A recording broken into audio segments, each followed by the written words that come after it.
Quizá algunas de las razones de la revolución haya que buscarlas en el gobierno de Porfirio Díaz. Este general del ejército mexicano fue candidato a la presidencia 2 veces y derrotado en ambas ocasiones por Benito Juárez. Sin embargo, en 1876 logró hacerse del poder. De esta forma, dio inicio a un nuevo periodo en la historia de México que duraría más de 30 años, que se llamó el Porfiriato. Porfirio Díaz gobernó el país con ayuda de un grupo de políticos a los cuales el pueblo denominó científicos por apoyarse de métodos racionales para la administración del gobierno. Estos científicos poseían un espíritu opuesto al de los militares que habían apoyado a Díaz al llegar al poder. En 1884, Porfirio hizo modificar la Constitución para poder reelegirse y así perpetuarse en el poder. Desde ese momento, Porfirio Díaz fue reelecto 7 veces, todas ellas con fraude electoral, un sistema que se volvió cotidiano para el pueblo mexicano. El porfiriato se impuso para eliminar y controlar cualquier disidencia política que pudiera surgir en el país. Durante esos 30 años de poder, Porfirio logró posicionar a México entre uno de los principales países con la mayor tasa de crecimiento y con la ayuda de sus científicos. La población aumentó, las exportaciones aumentaron 6 veces su valor y el gobierno porfirista logró cancelar la deuda que se tenía con Estados Unidos. El país se dividía en regiones con la diferenciada calidad de crecimiento en el norte, en el centro-sur y en la región de Yucatán. El ferrocarril, manejado por capitales extranjeros, extendió sus redes hacia todo el país. Estas redes iban directo a los puertos e incluso hacia los Estados Unidos.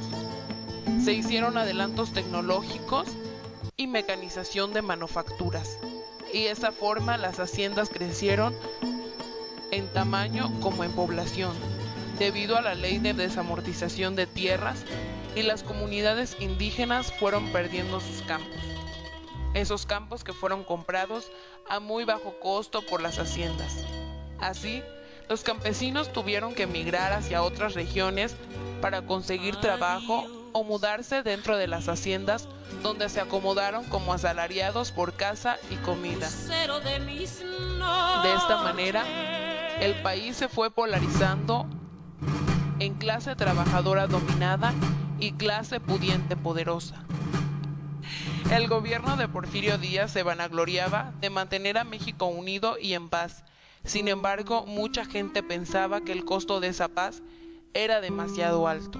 En 1908 el presidente fue entrevistado por un excelente periodista. En esta entrevista, Díaz reconocía que el pueblo estaba listo para elegir a sus propios gobernantes. Y esto renovó las esperanzas de todos aquellos que anhelaban un cambio, tanto los campesinos como la élite norteña, ya que veían con malos ojos el gobierno del dictador. Mientras, en el norte del estado de Coahuila, un hombre escribió la sucesión presidencial. Ese hombre era Francisco Ignacio Madero.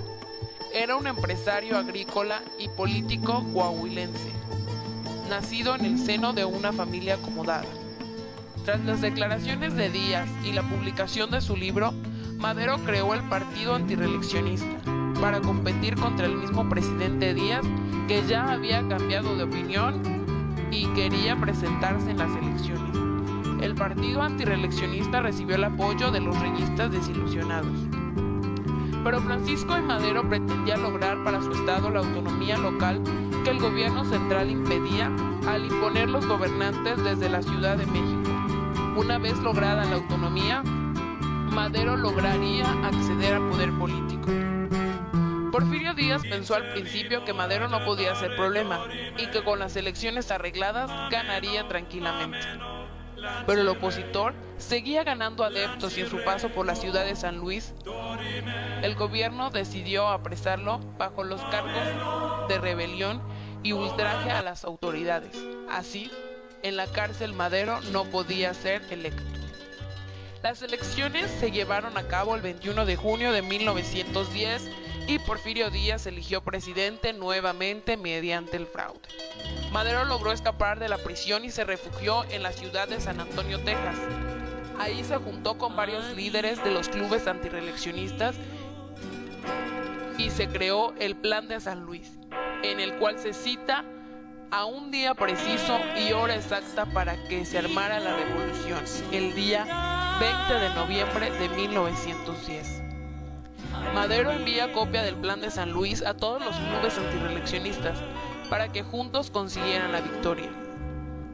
Al Plan de San Luis se adhirieron varios opositores al viejo régimen, entre ellos el grupo de Pascual Orozco en el norte del país, el de Emiliano Zapata en el centro sur y Francisco Pancho Villa, a quien, ya cerca de la fecha señalada en el Plan de San Luis, Madero regresó a México y el 20 de noviembre se dieron estallidos como en Coahuila, Chihuahua, Veracruz, Morelos y Guerrero.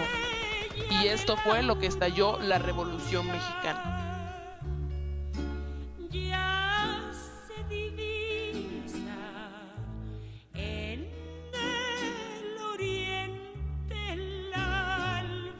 La etapa armada de la revolución duró casi 10 años.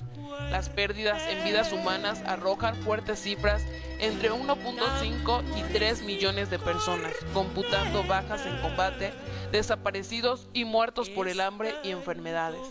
Según algunas estimaciones, la economía mexicana solo pudo iniciar su recuperación en los años 40.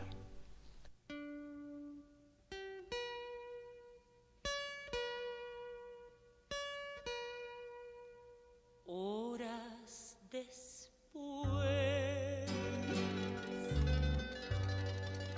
cuando la negra noche cubrió de luto